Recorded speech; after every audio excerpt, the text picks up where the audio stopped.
Sunita Williams 9 महीने space में रहने के बाद फाइनली धरती पर आई। तो अभी जो इतनी न्यूज चल रही है तो बहुत सारे फोटोज भी वायरल हो रहे हैं, जैसे कि ये वाला फोटो। इसमें आप देख सकते हो कि कैसे उनके बाल स्पेस में खुले हुए हैं। अब अंतरिक्ष में तो इंसान का बॉडी तैरता रहता है, तो वहाँ का रहन सहन भी बहुत ही अलग होता है हमारे धरती के लाइफस्टाइल से। और वहाँ पे ऐसा करना ही पड़ता है, क्योंकि अगर धरती की तरह स्पेस में बाल बांधे रखें जैसे कि धरती की लड़कियां करती हैं, तो ये जो पूरा स्कैल्प है ये गर्म हो जाएगा, बिकॉज स्पेस एक अलग ही दुनिया है। और बहुत लोग कुछ इस तरह के मीम्स भी पोस्ट कर रहे हैं कि स्पेस से 9 महीने के बाद अकेली सुनीता विलियम्स ही नहीं आई, बल्कि मैं भी आया हूँ। क्या है कि हर जगह सुनीता विलियम्स ही छाई हुई है और इनकी कोई बात ही नहीं कर रहा है। असल में इनके साथ बुच विल्मोर, निक हैग और अलेक्जेंडर गोर्नबोव आए हैं, तो हाँ, इनकी भी बात होनी चाहिए। सुनीता विलियम के साथ क्या हुआ था ये बात मैं अभी क्लियर कर देता हूँ। एक्चुअली इंटरनेशनल स्पेस स्टेशन, जो कि हवा में तैरता हुआ एक लैब है, वहाँ पर पहले से ही वैज्ञानिक थे जिनका नाम है निक और अलेक्जेंडर। अब क्या है कि साल 2024 में नासा ने बोइंग कंपनी से एक नया स्पेसक्राफ्ट लाया था, लाइक फैंसी सा मशीन, जिसमें बैठ के एस्ट्रोनॉट्स जा सकते हैं, वो भी बेहद तेजी से स्पीड में ऊपर स्पेस स्टेशन में। पर ये मशीन पहली बार बना था और इसका टेस्टिंग होना था कि क्या सही में एस्ट्रोनॉट्स को ये अच्छे से और फास्ट स्पीड से ले जा सकता है। तो इसके लिए सुनीता विलियम्स को चुना गया और साथ में बुच विल्मोर को भी चुना गया। अब ये दोनों रेडी हैं बोइंग के स्पेसक्राफ्ट को टेस्ट करने के लिए। वैसे आपको बता दूं कि ये बोइंग कंपनी जो स्पेसक्राफ्ट प्रोवाइड की नासा को, ये वही है जो बहुत सारे प्लेन्स को बनाती है हमारी दुनिया में। तो मिशन लॉन्च हुआ, खाली इस नए मॉडल को टेस्ट करना था कि ये ले जाता है कि नहीं ठीक से, बस यही मकसद था। इसलिए ये जाने वाले थे बस 8 से 9 दिन के लिए, और 10 दिन में सुनीता विलियम्स और बच को वापस आना था। लेकिन वहीं हो जाती है एक बहुत बड़ी दिक्कत। स्पेसक्राफ्ट यहाँ से स्पेस स्टेशन से ठीक चला गया, पर वहाँ जाने के बाद एक बड़ी दिक्कत आ जाती है। हीलियम गैस, जो कि स्पेसक्राफ्ट के कई मशीनों को पावर सप्लाई करता है और स्पेसक्राफ्ट को ऑन रखने के लिए चाहिए होता है, वो लीक होने लगा। और जो थ्रस्टर्स होते हैं, मेन इंजन, वही आवाज करने लगा और बहुत ही बुरे तरीके से खराब हो गया। अब क्या है कि वो स्पेसक्राफ्ट से निकलकर जो बड़ा मशीन है इंटरनेशनल स्पेस स्टेशन, जो इतने सालों से है, वो तो अच्छे से काम कर रहा है। इससे निकलकर वो लोग उसमें जा चुके थे और प्रॉब्लम उस गाड़ी में थी जो कि बाहर पार्क थी और जिससे उनको वापस भी आना था। अब एस्ट्रोनॉट्स तो सेफ थे क्योंकि वो इंटरनेशनल स्पेस स्टेशन के अंदर थे, लेकिन ले जाने और ले आने वाला ये क्राफ्ट खराब हो गया। और इस घटना से नासा के लिटरली बोलना तो नहीं चाहिए, लेकिन सच में हवा निकल गई कि 2025 चल रहा है और अभी भी यही हाल है। हम सेफली भेज भी नहीं पा रहे हैं अपने एस्ट्रोनॉट्स को। और अब इस प्रॉब्लम के बाद इलॉन मस्क ने स्टेप इन किया और उन्होंने अपना एडवांस प्राइवेट स्पेसक्राफ्ट दिया उनको वापस लाने के लिए। और जब वो वापस आए तो आपने देखा होगा कि 4 एस्ट्रोनॉट्स आए थे। 4 में से 2 तो पहले से ही थे, जो मैंने कहानी की शुरुआत में ही बताया था, और बाकी के 2 सुनीता विलियम्स और विल्मोर थे। अब आप ये मत सोचिएगा कि 9 महीने जो फंसे रहे वो बेकार गए। उन्होंने इस 9 महीनों में एडवांस एक्सपेरिमेंट्स किए और एडवांस लेवल पे रिसर्चेस की। और दोस्तों, Sunita Williams international space station से धरती के लिए 18 मार्च की सुबह रवाना हो चुकी थी। और एलॉन मस्क की कंपनी स्पेसएक्स का स्पेसक्राफ्ट आईएस से अनडॉक यानी कि अलग हुआ, जो कि 19 मार्च को 3:27 पर धरती पर लैंड कर चुका है। लेकिन ये एक्सेस मिली कैसे, इसके लिए पूरी कहानी जानते हैं। तो दोस्तों, वो तारीख थी 1 जून 2024। अमेरिका की स्पेस एजेंसी नासा और एरोनॉटिकल कंपनी बोइंग का एक स्पेसक्राफ्ट स्टार लाइनर लॉन्च के लिए तैयार किया जा रहा था। जगह थी अमेरिका के फ्लोरिडा में मौजूद कैनेडी स्पेस स्टेशन। इस स्टार लाइनर को एटलस 5 नाम के रॉकेट से बांधा गया था और यही रॉकेट उसे अंतरिक्ष में लेकर के जाता। अंदर बैठे थे 59 साल की सुनीता विलियम्स और 62 साल के बुच विल्मोर। दोनों ने सीट बेल्ट लगाई और लॉन्च के 1 घंटे पहले ही खबर आती है कि रॉकेट के वॉल्स में कुछ दिक्कत आ गई है। मिशन के ऑपरेटर्स जांच करते हैं, कहते हैं कि सब ठीक है। फिर लॉन्च की उल्टी गिनती शुरू होती है। स्पेसक्राफ्ट का हैच यानी कि दरवाजा बंद किया जाता है और लॉन्च के 20 मिनट पहले दोनों एस्ट्रोनॉट्स अपने सूट के हेलमेट बंद करते हैं और 11 मिनट पहले बुच विल्मोर के सूट की वार्निंग लाइट जलती है। फिर से दिक्कत और लॉन्च के तय समय से 3 मिनट 50 सेकंड रोक दिया जाता है। 5 जून को दोबारा तैयारी होती है। इस बार लॉन्च सफल होता है। रात के 8:22 पर एटलस 5 रॉकेट अंतरिक्ष के लिए उड़ान भरता है। 6 जून को ये स्टार लाइनर आईएसएस से जुड़ने के लिए तैयार होता है। आईएसएस करीब 28,000 किलोमीटर प्रति घंटे की रफ्तार से धरती के चक्कर लगाता है, इसलिए डॉकिंग का ये काम बहुत ही बारीक काम होता है। स्पेसक्राफ्ट को स्पीड मैच करके डॉकिंग करनी होती है। जरा सी भी गड़बड़ी होने पर लोगों की जान पर बन आती है। दोनों एस्ट्रोनॉट्स आईएसएस के अंदर पहुंचते हैं और काम शुरू होता है। 2 हफ्ते बाद ही यानी कि 18 जून को सुनीता विलियम्स और बुच विल्मोर को उसी स्टारलाइनर स्पेसक्राफ्ट से वापस लौटना था। लेकिन खबर आती है कि स्टारलाइनर में हीलियम लीक की दिक्कत थी। इसकी वजह से 18 जून की वापसी की तारीख टालकर 22 जून तय की जाती है। यह तारीख भी नाकाम रहती है। देन 26 जून की तारीख आती है, वो भी फेल रहती है और करते करते 9 महीने से भी ज्यादा का वक्त हो जाता है। इन 9 महीनों के दरमियान नासा के वैज्ञानिक लगे रहे कि कैसे दोनों स्पेस वैज्ञानिकों को वापस लाया जाए। इसके लिए 3 रास्ते थे। पहला, विलियम्स और विल्मोर को आईएसएस पर पहले से मौजूद स्पेसएक्स के 4 सीटर स्पेसक्राफ्ट में लेकर के आया जाए, पर ऐसा करने पर स्पेसक्राफ्ट से भेजे गए 2 एस्ट्रोनॉट्स को आईएसएस पर ज्यादा वक्त रुकना पड़ता। दूसरा, तुरंत स्पेसएक्स का शिप भेज चेंज करके विलियम्स और विलमोर को लाया जाए, लेकिन उसी वक्त स्पेस स्टेशन के बाकी 4 एस्ट्रोनॉट्स की भी बदली की जाने वाली थी। इसलिए अगर ऐसा किया जाता तो स्पेस स्टेशन में बस 3 ही एस्ट्रोनॉट्स रह जाते और वो अंडर स्टाफ रहता, क्योंकि ISS पर एक समय पर कम से कम 4 एस्ट्रोनॉट्स रहते ही हैं, और ऐसा करने पर नासा को तुरंत रिप्लेसमेंट भेजना पड़ता और लाखों करोड़ों डॉलर्स का एक्स्ट्रा खर्च उठाना पड़ता। तीसरा रास्ता सितंबर 2024 को स्पेसएक्स का मिशन लॉन्च हो, धरती से 2 एस्ट्रोनॉट्स जाए, फरवरी 2025 तक इन 2 लोगों के साथ विलियम्स विलमोर रहे, फिर उन्हें एलन मस्क की कंपनी स्पेसएक्स क्रू 9 मिशन के साथ वापस लाया जाए। नासा ने यही तीसरा रास्ता चुना और मस्क की मदद ली। स्टारलाइनर खाली धरती पर वापस आ गया और जुगत शुरू हुई। 28 सितंबर 2024 की तारीख को स्पेसएक्स का स्पेसक्राफ्ट क्रू 9 ड्रैगन मिशन धरती से ISS के लिए उड़ा। इसमें सवार थे नासा के एस्ट्रोनॉट निक हैग और रशिया के कॉस्मोनॉट अलेक्जेंडर गोब्रो। दरअसल रशिया के एस्ट्रोनॉट्स को कॉस्मोनॉट्स कहा जाता है। इन लोगों ने ISS पर काम किया और 18 मार्च की सुबह इन 2 नए एस्ट्रोनॉट्स के साथ सुनीता विलियम्स और बुज विलमोर इसी क्रू 9 ड्रैगन पर सवार हो गए। सुबह 8:35 पर स्पेसक्राफ्ट का हैच यानी कि दरवाजा बंद किया गया। 10:35 पर स्पेसक्राफ्ट ISS से अनडॉक यानी कि अलग हुआ। नासा के मुताबिक 19 मार्च को सुबह 2:41 बजे डी ऑर्बिट बर्न हुआ, यानी कि कक्षा से उल्टी दिशा में स्पेसक्राफ्ट का इंजन ऑन किया गया ताकि तेजी से धरती की तरफ बढ़ते स्पेसक्राफ्ट की स्पीड कम की जा सके। इसके बाद स्पेसक्राफ्ट की पृथ्वी के वातावरण में एंट्री हुई और सुबह फ्लोरिडा के तट पर पानी में लैंडिंग हुई।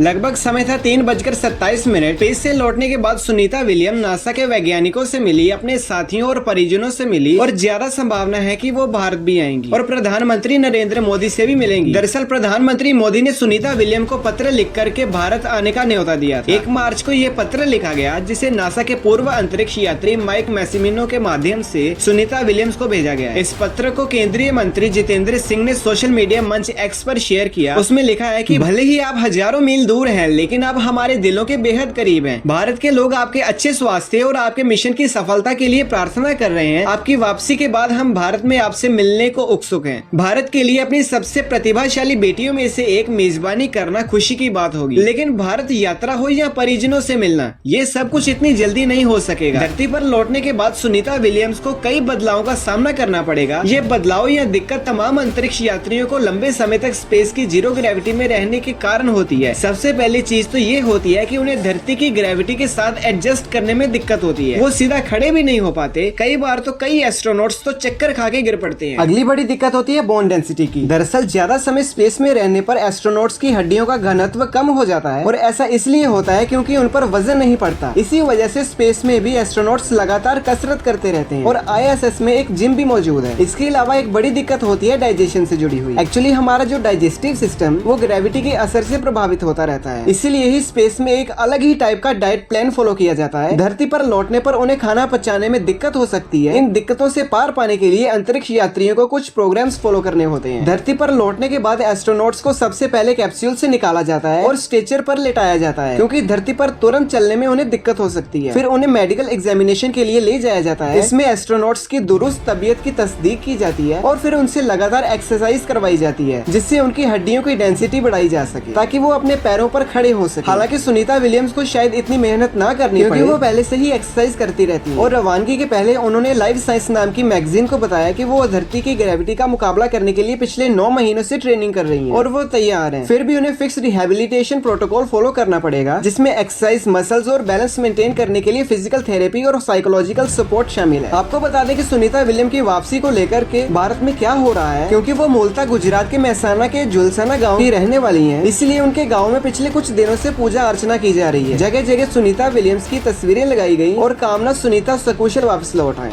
बाकी दोस्तों, आपको आज की जानकारी कैसी लगी कमेंट करके जरूर बताएं, और साथ ही आज के इस वीडियो को लाइक करके चैनल को सब्सक्राइब कीजिए और बेल आइकन को जरूर प्रेस कीजिएगा। अब दोस्तों, आपने ये सभी बातें तो जान ली, लेकिन क्या आप जानते हैं कि कैसे ट्रंप ने जो टैरिफ लगाए हैं उनसे इंडिया में क्या इफेक्ट हो रहा है? तो जानने के लिए आई बटन पर दिए गए वीडियो पर क्लिक करके वीडियो को पूरा देखें।